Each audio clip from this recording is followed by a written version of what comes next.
ఎడారిలో సెలయేర్లు మార్చారు. మేము నిరీక్షించి ఉంటిమి. లూకా సువార్త 24 అధ్యాయం 21 వచనం. ఒక విషయం నేనెప్పుడు బాధపడుతూ ఉంటాను. ఎమ్మాయికి వెళ్లే దారిలో ఆ ఇద్దరు శిష్యులు యేసుతో మాకింకా నిరీక్షణ ఉంది అనలేదు. మేము నిరీక్షించాము అన్నారు. ఎంత విచారకరం.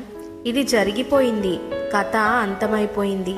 వాళ్ళు ఇలా అనాల్సింది, పరిస్థితులన్నీ మా నిరీక్షణకి వ్యతిరేకంగా ఉన్నాయి, మా నమ్మకం వ్యర్థమైపోయిందేమో అన్నట్టుగా ఉంది. కానీ మేము మాత్రం ఆయన్ని మళ్ళీ చూస్తామన్న నిరీక్షణను పోగొట్టుకోలేదు అని తాము కోల్పోయిన విశ్వాసాన్ని ఆయనకి వెల్లడిస్తూ ఆయనతో నడిచారు. చివరికి ఆయన అవివేకులారా, విశ్వాసరహితులారా అంటూ వాళ్ళని గద్దించవలసి వచ్చింది.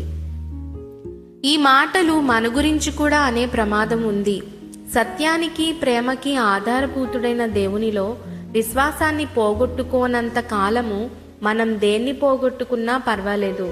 ఈ శిష్యుల్లాగా మన విశ్వాసాన్ని భూతకాలంలో చెప్పవద్దు. ఎప్పుడు మేము నిరీక్షించి ఉంటిమి, దానికి బదులు మేము నిరీక్షించుచున్నాము అనండి. వసంతం వయ్యారాలొలకబోస్తూ వచ్చింది. అన్ని కొమ్మలు పూలతో బరువుగా ఊగుతున్నాయి. గులాబీలు పూసినప్పుడు నమ్మకముంచాను దేవునిపై, అప్పుడు ఇప్పుడు నమ్మకముంచుతున్నాను. గులాబీలు వాడినప్పుడు నా విశ్వాసం వాడితే బలహీనమైనదే నా నమ్మకం. తుఫాను మేఘాలు కమ్మిన వేళ నిరీక్షణ మారితే, ఆయన ప్రేమని శంకిస్తే అతి నీరసమే నా నిరీక్షణ.